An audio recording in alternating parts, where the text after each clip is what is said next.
¿Qué tal, amigo? ¿Cómo les va? Buenos días, estamos por aquí y cada vez que nosotros nos enteramos de que andan distintas autoridades, que a veces es muy difícil encontrarlas aquí en el interior, más ahora que tienen la agenda a full, pero bueno, hay un amigo en la casa que pegamos un tubazo a María, a que nos hiciera el nexo para poder que estuviera por aquí el señor Javier García. Bienvenido, Javier. Gracias, Rulo.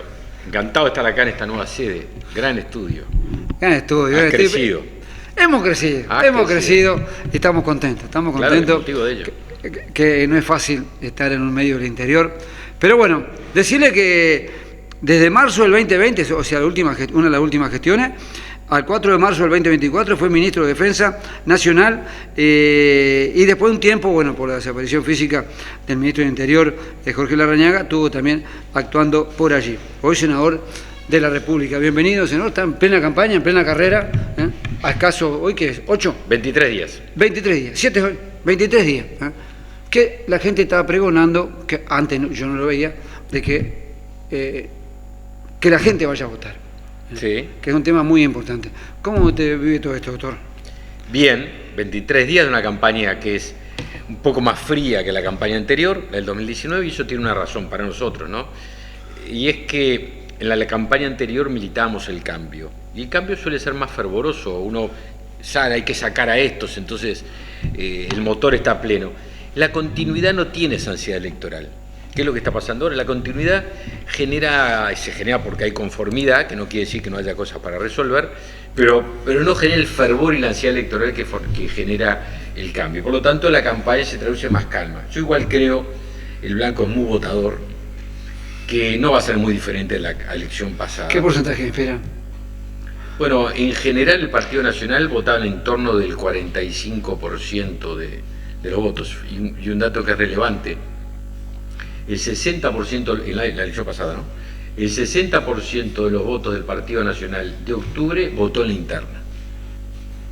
Así que el Partido Nacional es muy votador y espero que siga siendo así, porque aparte creo que es un motivo primero es algo importante para poner al partido y a la coalición de cara a la elección nacional. Cuanto más grande sea el respaldo y ganar la elección interna, aunque no es partido contra partido, el ser el partido más votado, pone en un trampolín al Partido Nacional y tocando la elección de octubre y de noviembre. Y segundo, porque creo que la muestra o puede servir como señal de respaldo del gobierno de la calle Pou. El respaldo que otorgan las mayorías de las personas en las encuestas hay que demostrarlo en las urnas. Y en este momento de ataques permanentes, de barro, de enchastres, creo que está bueno esa rebeldía de salir y decir, aunque cuando viene el ataque, más respaldo al gobierno del presidente. Algo nuevo que vino, que son las redes sociales. ¿Cómo lo viven? Yo sigo a todos los que dan su opinión. ¿Cómo lo viven? ¿Es una ida y vuelta? ¿La gente puede sumar o restar en votos versiones como la última? Que bueno, involucran a Alejo la espalda, custodio del presidente de la República y al presidente de la República en una charla? ¿Cómo lo viven a eso? ¿Puede repercutir en algo en el tema eleccional? Tiene cero, mi impresión es que tiene cero impacto electoral, cero. Lo ha tenido todos estos años, Astesiano, Marcet, Penadep, el gobierno cada vez crece, la gestión del gobierno, y esto es ruido político. El ruido político le interesa a ti como periodista, me interesa a mí como político, lo que estamos en la cosa. Ahora, en la mesa familiar vos pensás que hay alguien hablando de los chats. Hay otros temas interesantes, el trabajo, la educación, etcétera, pero de los chats hablando en la mesa familiar, lo que pasa es que el ruido político se genera cuando alguien mueve las baterías políticas. Ahora, que las mueva no quiere decir que genere música, genera ruido. Y ese ruido no tiene connotación electoral. De hecho, vuelvo a reiterar, las encuestas dicen, y va a salir alguna en los próximos días, de demostrar que el gobierno crece en adhesión. El Frente Amplio, como se vació de idea, hace ruido. Y hace ruido y tira barro. No me impresiona que el barro sea agradable para los uruguayos. Por eso nosotros estamos más concentrados en una campaña electoral como la que estamos llevando adelante. No quiere decir que no distraiga, porque distrae. Quita un poco de la Sí, agenda, ¿no? pero sin duda que más importante que nos distraiga a nosotros es las lesiones que genera en las instituciones del país. Esto lo quiero decir con mucha serenidad, pero también con mucha convicción. Operar la fiscalía, hacer operaciones políticas en la fiscalía como desde hace años hacen, filtrar declaraciones, filtrar o chats que son parte de o la vida privada o de causas judiciales, y hacerlo con impunidad, es algo que deteriora la calidad de la democracia y la calidad de la justicia. La pone en duda. Bueno, poner en duda ya es un término, la lesionan. La lesión. Cuando los jueces dirigían las investigaciones, nunca había trascendido. Tú no te enterabas de lo que declaraba Abe. Yo te voy a contar, pero esto es algo que lo digo yo, pero lo sabe todo el país. Y se ve, lo que está diciendo, no, lo estoy diciendo, vamos a ser hipócritas, lo sabe todo el mundo.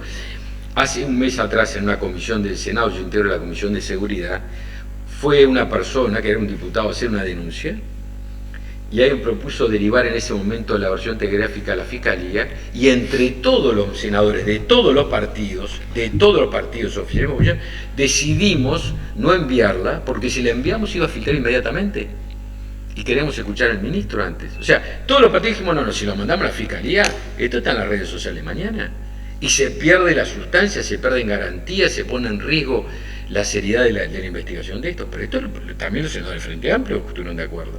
Entonces, cuando pasa eso, se lesiona la institución justicia o el proceso judicial, porque la Fiscalía no integra el Poder Judicial, pero es parte del proceso judicial. Y causas que van rápido y causas que van como tortuga.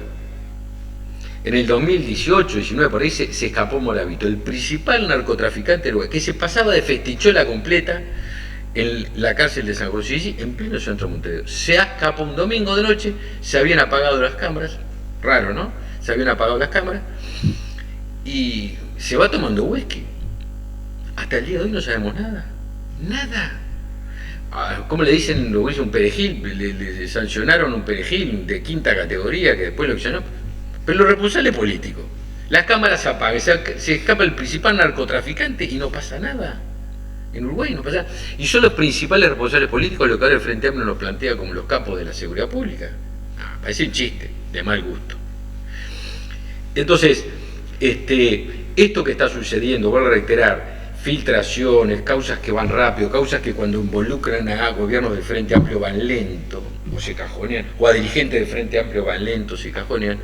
Está malo, porque las causas tendrían que ir al tiempo necesario para que haya justicia y buena. Y si fuera rápido, mucho mejor todavía, porque eso da garantías a la democracia. Entonces, todo esto que está pasando no es bueno.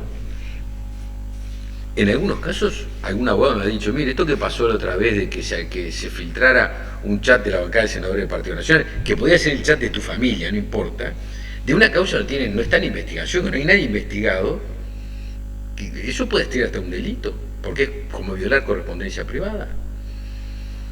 Y apareció en un diario, en un semanario, cosa rara, ¿no? Algo que tiene que ver con lo que está, como una señal de diciendo, hay más noticias para este boletín. Cuando la justicia o el proceso judicial pasa por estas cosas, es menos justicia, es menos independiente y no brinda las garantías que tú, Rulo, tenés que tener como ciudadano uruguayo. No, totalmente. Lo hemos conversado con distintos jueces y hablando del tema ese, distintas leyes que, bueno, que ellos saben que el resultado que tiene que dar está mal, como la 19.580, pero se da, porque eso las leyes las forman los legisladores, ¿no? Y hay mucha gente sufriendo. Bueno, hay un tema ahora que se está por tratar. Un balance de la gestión al momento, al día de hoy, del presidente de la calle y su cúpula. De un periodo que nos tocó todo, las 7 plagas, de un periodo de gobierno de 5 años que quedó en la mitad, porque el otro tiempo se lo llevó la pandemia, que tuvimos aquí en el litoral, el golpe de la diferencia cambiaria con Argentina, la sequía, la crisis, y uno dice, bueno, a ver, ¿todo eso fue excusa para no avanzar? No. Administramos, recién vi un tuit que puso el exministro Salinas muy esclarecedor, porque habían relatos del Frente Amplio que decían, bueno, la pandemia no se gestionó tan bien, y Daniel demostró cómo fue uno de los mejores países del mundo, por menos capacidades, por menos muertes, etcétera. En gestión, gestionamos la pandemia, la crisis hídrica, estuvimos a 2 centímetros de quedarnos sin agua en la zona metropolitana. Pero además creció el empleo, creció el salario real, creció el ingreso de la familia, reformamos la educación, reformamos la seguridad social, reformamos o transformamos o revolucionamos la infraestructura en el país, puentes, carreteras, caminos. respaldamos a la policía, mejoramos en seguridad, pero nos falta muchísimo, realmente estamos preocupados. Es un tema, ¿no? Nos falta muchísimo, pero bueno, nadie podrá discutir que se frenaron los delitos y bajaron las rapiñas, los hurtos, los homicidios muy poco, pero no estamos conformes, no estamos. Ahora, es mucho mejor que lo que tenemos que lo que había dejado Bonomi y el equipo, ¿no? Un desastre, multiplicado 300% en las rapiñas, récord histórico de homicidios en Uruguay 2018. Entonces, no comerse la pastilla del relato, los números objetivos, los mismos que hacían los funcionarios públicos, hacían los números en la época Bonomi, son los que lo hacen ahora, nadie sabe qué votan. Ahora, necesitamos avanzar y por eso necesitamos instrumentos nuevos, allanamientos nocturnos, grupos antimafia, aumentar la presencia republicana en el interior. Ahora, para nosotros el policía se respeta. Para el gobierno de Frente Amplio, el policía lo podían pintarrajear, como lo pintarrajearon una vez en 18 Guardia Civil, y la policía no podía reaccionar. Ahora, el que agravia a la policía va al juzgado. El que se mete con un policía va al juzgado. El que hace un piquete, se lo levantamos. Hubo uno hace poquito de los pescadores, si no me equivoco, donde, bueno, salió la palabra represión muy fuerte en los medios. Bueno, eso fue votado en la LUC. Eso no represión no, aplicación de la ley. Represión es la que hizo el sindicato de la pesca de no permitir a los uruguayos que querían circular por la calle, les reprimió la circulación. ¿Quiénes son para decir usted no puede ir por acá? ¿Por qué? Porque no quiero. ¿Y quiénes son? ¿Dueños de qué? Acá los únicos que son dueños es la ley. La ley la cata el más rico y el más pobre. La ley es igual para todos. Y la ley está para defender al más débil. Si usted me dice, ¿a quién defiende más la ley? Es más débil. Porque el que tiene más poder se resuelve solo. Y acá los poderosos de este negocio fueron ellos. Que por cierto dijeron, acá no circula nadie. Porque pues se me ocurrió. ¿Así se le ocurrió? No, la ley dice que usted tiene que abrir ahí. Bueno, voy a abrir. Bueno, abra. ¿Abrió? No, no abrí. Bueno, entonces córrase porque esto se circula. ¿Para qué está la policía? ¿Para hacer cumplir la ley? La ley que prohibió los piquetes es la LUC. Y la LUC tiene un doble bautismo. Tiene el bautismo de la mayoría legislativa, que alcanza y sobra, pero aparte lo plebiscitaron. Y la mayoría popular del Uruguay, porque les guste o no, es la mayoría popular del Uruguay, dijo, esta ley sigue vigente. Y por lo tanto no se van a permitir los piquetes. Y no se va a permitir ocupar lugares de trabajo. Porque en nuestro gobierno se garantiza el derecho a huelga, que lo garantiza la Constitución de la República. Pero aparte se garantiza el derecho al trabajo. En los gobiernos del Frente Amplio no se garantizaba el derecho al trabajo. Y un grupito de sindicalistas, si tenían más fuerza, agarraba y decían, acá no trabaja nadie. Y pierden el jornal porque yo quiero. No, usted quiere perder el jornal, piérdalo. Este señor o señora quiere venir a trabajar, que venga a trabajar. Cada lechón en su teta es la mejor forma de mamar. Me dijo que estaba en la Comisión de Seguridad y es un tema, un flagelo hoy, el tema de los asesinatos, y este último fue terrible. Pero hay alguien que dice, bueno, que salga, obviamente, preparada, gente del ejército a colaborar con la policía o ser parte de la policía. Usted mejor que nadie puede contarnos qué le parece esa posición. Cualquier análisis de tipo presupone lo que yo no comparto, y es que la policía está desbordada, y la policía no está desbordada. ¿Cómo va a estar desbordada si logró frenar esta policía, con el respaldo que le dio el gobierno, porque antes no tenía respaldo político, institucional, logró frenar el crecimiento de los delitos y disminuyó la mayoría de los delitos, o todos los delitos, algunos más, unos menos? Si estuviera desbordada, hubiera crecido todo. Así que no está desbordada. Segundo, la ley es muy clara. La policía se encarga de la seguridad interior, y si el ejército, las Fuerzas Armadas se tienen que encargar de aspectos de seguridad interior, tiene una ley que lo autorice, como lo autoriza la prefectura aquí en los cursos fluviales, o como autoriza el ejército en la frontera, con la excepción de las ciudades. No se puede utilizar un soldado o poner en riesgo un soldado como si fuera carne de cañón. Estamos en Juan Lacase. Si alguien dispusiera, el gobierno dispusiera que salieran los soldados a recorrer las calles de Juan Lacase, y un soldado o una patrulla militar es agredida, le tiran un tiro, y el soldado responde, el que va preso es el soldado, porque el soldado no tiene respaldo legal para hacerlo. Entonces, no se puede utilizar al ejército, por más buena voluntad que se tiene, porque yo sé que hay buena voluntad, ponerlos como carne de cañón.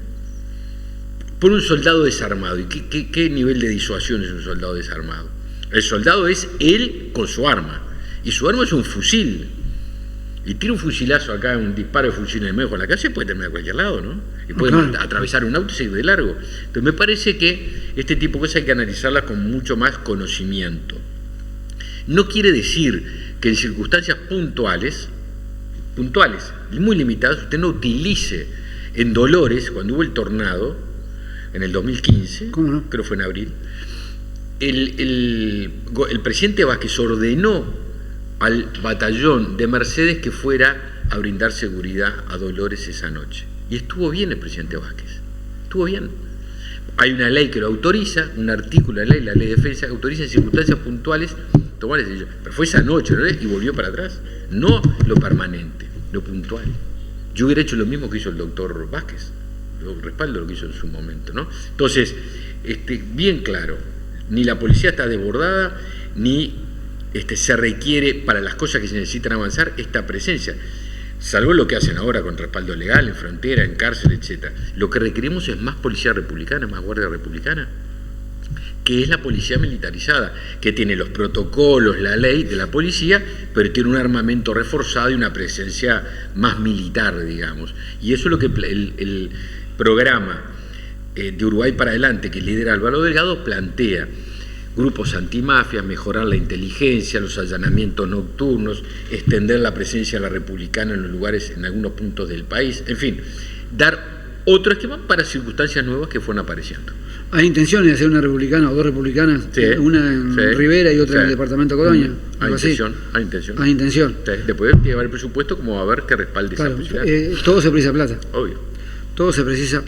No todo, pero este tipo de reformas estructurales requieren. Yo tengo una muy buena visión y mucho respeto por el ejército. Bueno, tuve la oportunidad de estar en Haití. Imagínese yo.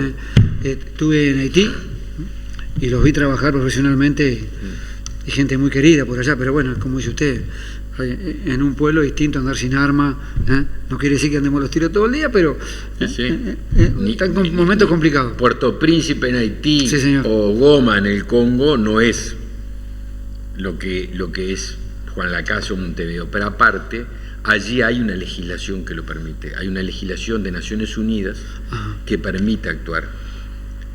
Hay un protocolo de actuación. Aquí no, porque nuestra Constitución, nuestra ley prevé que la seguridad interna es de la policía, y cuando no es así, tiene una ley que la autorice, que no es el caso. Teniendo en cuenta que son elecciones muy importantes por distintos factores, ¿no? Pero uno de ellos es que, no supongamos que son las preocupaciones que también debe tener el frente, ganara el Partido Nacional, supongamos Álvaro Delgado, el próximo es el presidente Lacalle, como candidato. Eso mueve más, preocupa más a la... Al frente sin duda. Al frente sin duda. No, por eso no tengo duda ninguna. Porque a diferencia de la elección pasada, nosotros pedimos el voto por si ibas a preguntar algo.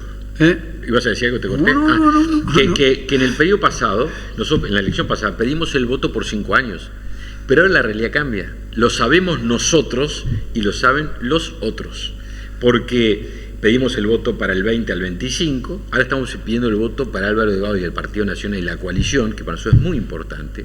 No ganó el Partido Nacional, ganó la coalición, no hay que equivocarse. Sí. 2025-2030 Delgado, pero todos sabemos que de los otros 5 se encarga Luis. Entonces, lo que estamos planteando es un ciclo que va a tener 3 gobiernos, ahora vamos por el segundo, que es un ciclo de libertad, de crecimiento, de respeto, de transformación de la educación, de respaldo a la policía, de no volver atrás, de no volver a un país donde mandan los sindicatos. Porque acá lo que pasaba en los gobiernos anteriores es que mandaba el PIT-CNT, como ahora con la firma de la Seguridad Social, que se lleva puesto. ¿Por qué no se lleva puesto el PIT-CNT a Vázquez? Porque Vázquez tenía su autoridad. Pero aún así, Vázquez y Mujica no pudieron frenar ciertas cosas. Si ellos no pudieron frenar Guastori, ¿qué va a frenar Orsi y Cose? Se lo llevan puesto. Entonces, ¿a usted le parece volver a un gobierno donde manda Abdala y el PIT-CNT? No da. Un gobierno donde derogue la LUC y se deje respaldar a la policía. Si está brava, usted dice la seguridad, hay que mejorar cosas, imagínese una policía sin respaldo. Derogar las pautas y las normas que mejoraron y hicieron un récord histórico de adopción en el Uruguay, como tuvimos a partir de la LUC. Está bravo, ¿no? Sacar derechos y sacar logros. Sacar la posibilidad de que se alquilen, sobre todo muchachos y muchachas, sin garantía, volver a cuando los gurises tenían que conseguir a alguien que les diera una garantía, que nadie da una garantía, sino más, como todos nos imaginamos, o este esquema de la LUC donde aumentaron los alquileres, no hubo desalojo express como dijeron que iba a haber, y además bajaron el costo de los alquileres en un 10%. Volver a un país donde se destruye el empleo, porque en los gobiernos de Frente Amplio, el último gobierno de Frente Amplio, se destruyeron 50.000 puestos de trabajo, sin sequía, sin crisis hídrica, sin diferencia con Argentina, se destruyeron por malas decisiones. Está bravo volver a eso, ¿no? A una educación donde adentro de las aulas lo que había era política y no conocimiento, donde los sindicatos de la educación se peleaban por quién mandaba en la educación y no por lo bien que se debería enseñar, y así se destruyó la educación. Volver a eso, la lucha por el poder entre los sindicatos de la educación, no. Yo quiero esto que hicimos con la LUC, sacar la política de la enseñanza y meter a los gurises y a la familia dentro de las clases, porque gráficamente fue eso, sacar la política y que entraran los gurises. Bueno, ese es volver al país de los negocios escandalosos. Rulo, 800, fundieron ANCAP, monopólico, es como correr una carrera solo y salir segundo. 800 millones de dólares un monopolio y pierde, lo funde Sendic y compañía. Volver a la regasificadora de los 250 millones de dólares enterrados en la bahía de Montevideo. Volver a los 300 millones de dólares de los aviones de Pluna perdidos, a los hornos de Paysandú de Ancado, 80 millones, no sé, 2.000 millones de dólares de negocios ruinosos, o invertir 3.600 millones de dólares en carreteras y puentes como estamos haciendo, haber invertido 2.500 para cuidar la salud en el COVID, haber avanzado como avanzamos en materia de salud, CTI, ambulancias, Hospital del Cerro, Hospital Filtro, en fin, hay que comparar. Se dicen, las comparaciones son odiosas, como dicen los grises, minga odiosa. Son odiosas para el que pierde en las comparaciones, pero para el que le va bien no son odiosas, son beneficiosas. Nosotros queremos que nos compare. El Partido Nacional, la coalición, queremos comparar. ¿Con quién aumentó el salario real? Con el gobierno de la coalición. ¿Con quién aumentó la cantidad de empleo? Con el gobierno de la coalición. Todo lo que quisiéramos, no, pero mire que haber aumentado el empleo y el salario real con lo que vivió el país por todo lo que sufrimos, no es normal, ¿eh? Y sucedió. Es decir, mejorar la educación o quiere volver a lo de antes. Que comparen, nos gusta comparar. El voto es más concientizado estas últimas veces en su momento político, es más, o es arriada a la gente de tal partido, pues mi padre, mi abuelo, o es, porque yo reconozco que soy un tipo muy nervioso cuando voy a votar, porque trato de hacerlo, bueno, por lo menos participar y hacerlo conscientemente de cómo son. Ha cambiado el sistema, los medios, que hay más información, la gente pregunta más, y repito, ¿es más consciente el voto?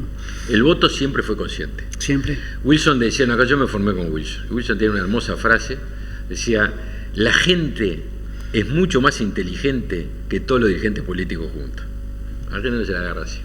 Negativo. No. El político que se cree eso no entendió nada. Aparte de ser un soberbio, es medio buenas noches, cuarto oscuro. Porque si se cree que hay un dirigente político que le puede entrar acá y manejar acá adentro de la cabecita de la persona y desprecia la inteligencia de la gente, no entendió nada. Tendría que pasar por un bañito de humildad, darse cuenta que el que es poco inteligente es él. La opinión pública y el uruguayo es muy, muy inteligente. Vos dale una lista y decís, te voy a votar esta, que si quiere la vote, y si no quiere te dice, tranquilo Rulo que te votase así, saca la otra lista de bolsillo.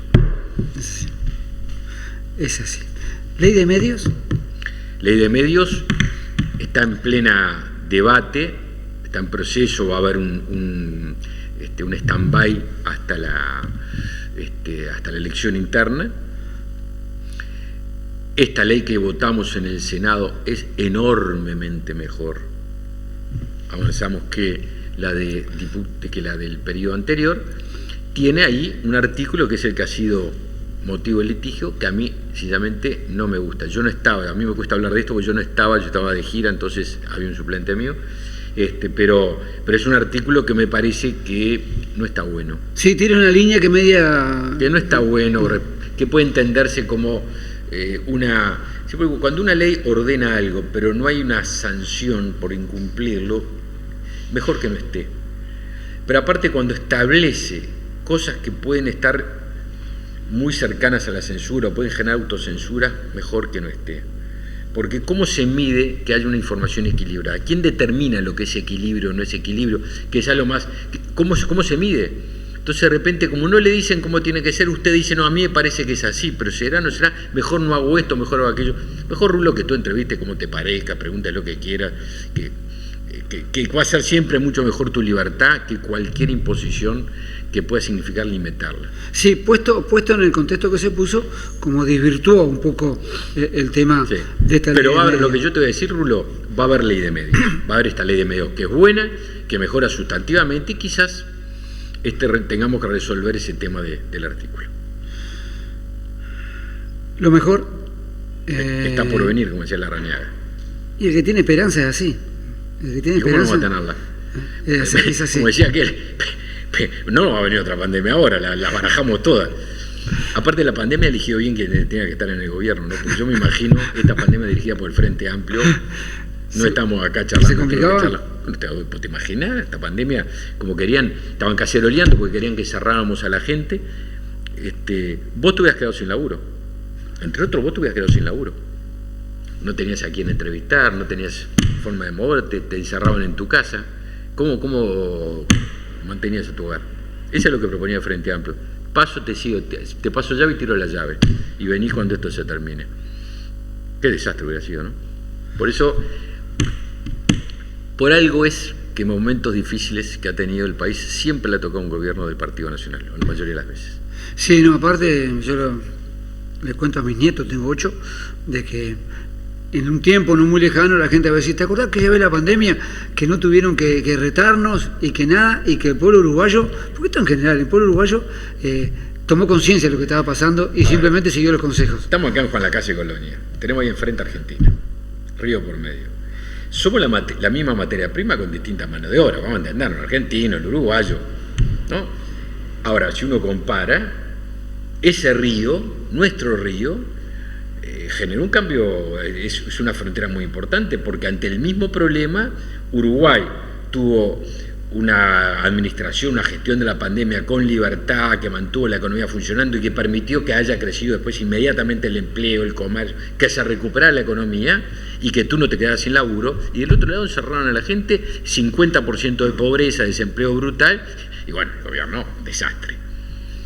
¿Cuál es la diferencia? ¿Las personas? No, son más o menos lo mismo. La diferencia es quién gobernó a las personas, qué liderazgo gobernó, cómo se gobernó. Acá hubo un liderazgo basado en la libertad que protegió al individuo y allá lo que se hizo fue restringir la libertad y pensaron que encerrando a la gente en las casas el virus desaparecía. Está con una amiga en la casa. Está viendo picanamente vos. Sí, porque le iba a preguntar a alguien que dijo en la Argentina que Orsi era parecido al presidente argentino si ganaba y que Cose era como la señora de Kirchner. ¿Es duro? O real, porque, a ver, nadie mintió, ¿no? Orsi dijo él, no fue un ventrílocuo, dijo él, Alberto Fernández, el presidente Alberto Fernández es un político clase A, debe estar recontrarrepentido, o no, de lo que dijo, pero lo dijo. Entonces que sostenga lo que dice.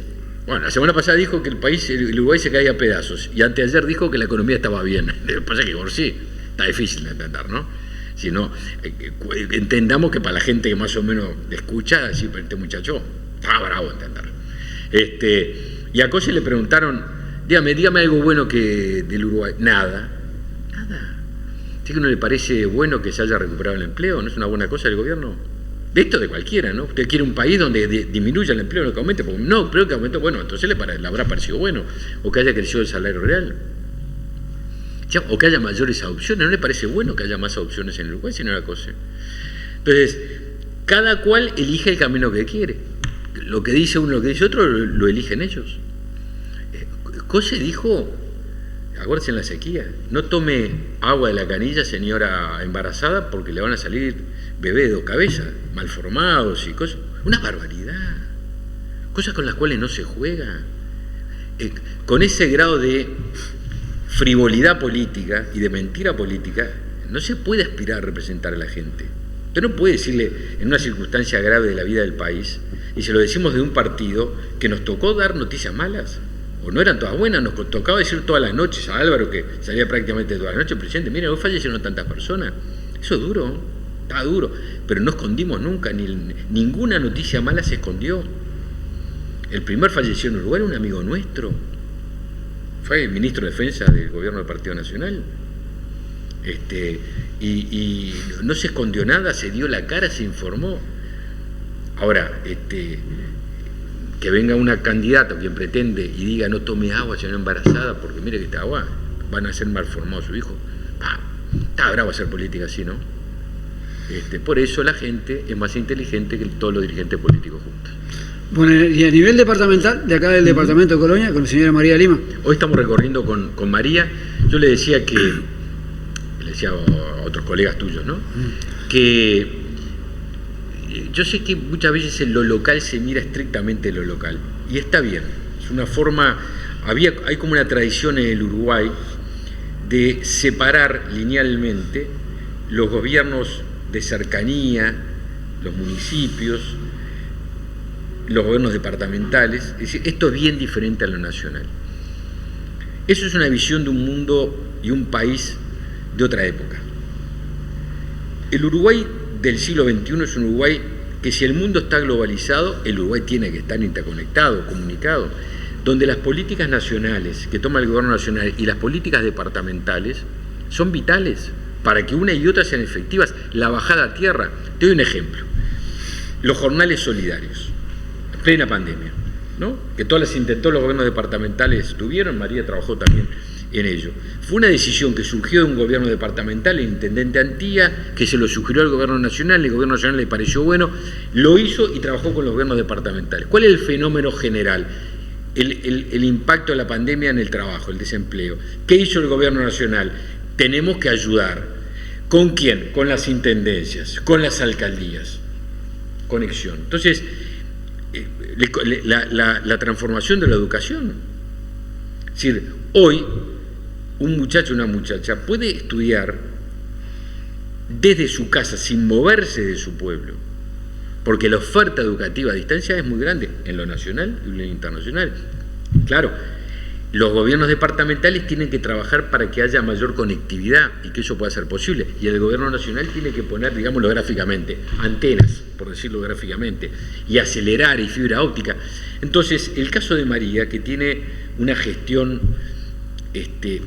local, fue alcaldesa, pero aparte de la gestión local, una gestión nacional con visión departamental desde la OPP, agrega que a la modernidad que requiere la gestión departamental, en este caso en Colonia. Pero aparte entendamos, ¿no?